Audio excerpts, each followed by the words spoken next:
Hello, church. It's Pastor Jim, Church Insider. What does it mean to be a church insider? Well, right at the moment, it means that I am inside of our pipe organ. I'm inside what you normally see only a screen of on Sunday morning.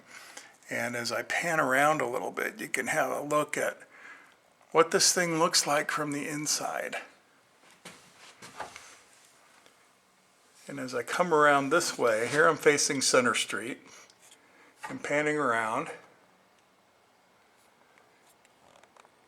And I'm coming around now, I'm looking at the screen so that I would be looking out into the sanctuary. You can see there's a great big light kind of illuminating things in here, and through the screen you can see the lights that you see out in the sanctuary of the church on Sunday mornings. But I thought I'd bring you in here because on Sundays all we see is this big screen with the cross in front of it.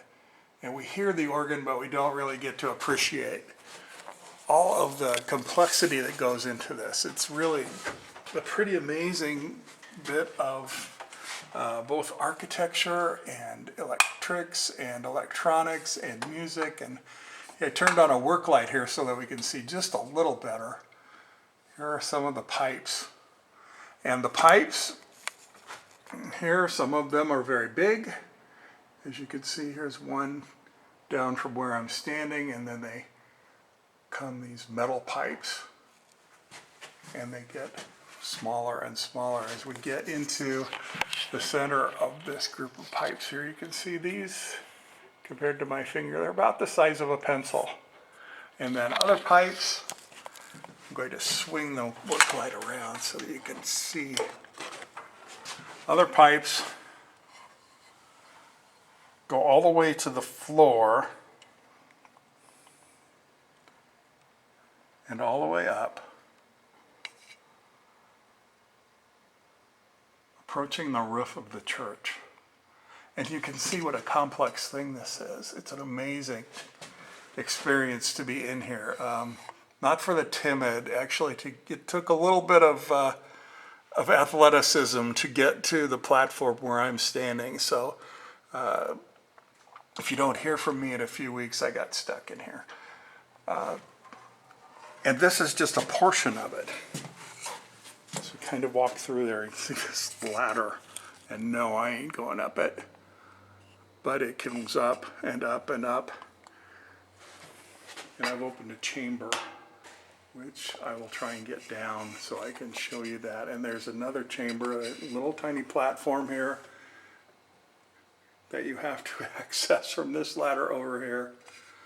And then if you keep going up, there's another big chamber way up there with its own little landing. Okay, here's the interesting maneuver. I'm going to try and step down from where I'm at right now so that I can move around a little bit.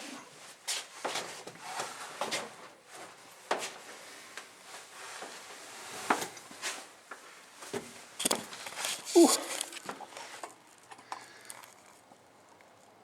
As you go up there, there's a chamber where people work, people who tune organs, people who are much more talented and smaller than me in order to get up this ladder. And you can see pipes are made out of different sorts of material. So here are some pipes that are made out of wood. And all pipes have a couple of openings. One down at the bottom that I'm looking at now. This is where the pipes are voiced. And they need a particular voice to go with each other and to go with the room where they are located and make it sound good for that room. And then in the tops, then of course they are also open. These are some of the other wooden pipes. And you can see the holes in the tops of those, in the tops over here on this side. And then at the bottom of those over there. Different kinds of pipes, different materials make different kinds of sounds. So that is how this organ is able to do what it does and make all the sorts of sounds that it's able to create. Here's one of the chambers. And you can see some more of the pipes. And you can also see another ladder going up to another platform where people are able to go up and work, and it has to be tuned periodically, a couple of times a year. And then from time to time it needs more serious work, and that is, of course, what we are raising money for right now, is over $150,000 worth of restoration to keep this organ playing as it has. This is an organ which was originally built and was in All Saints Episcopal Church when they were downtown here in Omaha. That church burned, but miraculously the organ was saved. And this is the organ that we have that originally was in All Saints Episcopal. So it is approaching 90 years old, and it is not an electronic organ because there really wasn't anything called electronics back in those days. It is actually among the first electric organs. It was produced by the Austin Organ Company, and it is Austin Opus number 1823, which means it is the 1823rd organ that they produced. Here's one of the wind chambers. This is part of what makes the organ work. I'll open this. Downstairs in the choir room, in what appears to be a closet, there is a great big blower, and it sends air up. That's that big whoosh you hear during worship when the organ gets turned on, and it sends air up into these wind chambers where it's available then to go up into the pipes through of all these electronic switches and springs and pins and all sorts of gizmos. I have no idea how this thing actually works, but it's quite an amazing device for 90 years ago. And then when the organ is playing, this room has to be sealed, so it collects the air, but the seal is actually in the door. And when we talk about these leathers that need replacing, it's actually a full gasket that goes around the side of the door, which is leather. And in some places that leather has just started to deteriorate and peel away. And once it goes, this chamber will no longer be able to hold air, in which case we won't be able to use those particular pipes that are feeding off it. And these air chambers are all over the place. There's one right around the corner, and if I were to go through this door, then there would be another one inside of that door. I'm just astounded. It's just crazy how large this is, how many parts it has. And I think back, I think about how God created but also made us to be in God's image so that we could be creative as well. And so people who believed that teaching could happen through music figured out how to do something like this and how to put something like this together with just limited electronics. And we're able to create something as amazing as this. I'm going to walk out of here, but as I do, I'm going to try and give you a look at another thing we're concerned about. We have all these wires which make this organ work. I'll zoom in a little bit. So we have these bundles and bundles of wires. Obviously this is, as I said, pre-electronic.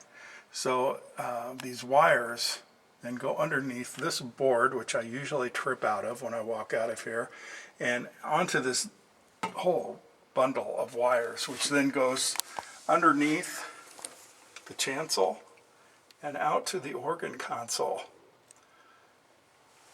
And so we're going to walk out there now and see what that looks like without tripping over that board. Give you a little sense of where I am as I emerge now. I'm back here at the back of the chancel, and we're going to have a look at the console here. This is Tatiana and her view during worship of the keys and the stops and the pedals and all of the things that make this work. Those pedals across the bottom, she plays with her feet, and then these ranks of keys that she plays with her hands, and all of the stops that are used to make all of the different sounds, the different music that this organ can make, and more switches down there for the feet, and lots of buttons and switches and things that I have no idea what they do.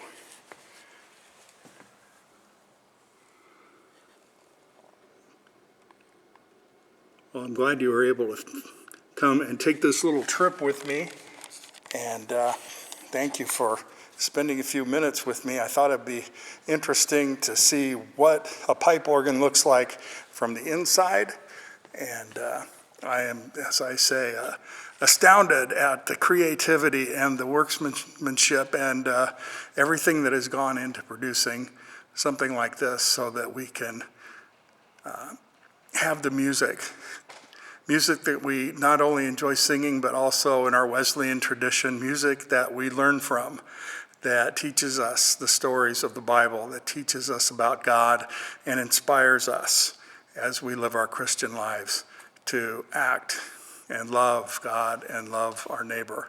So, thank you for spending a little bit of time with me today.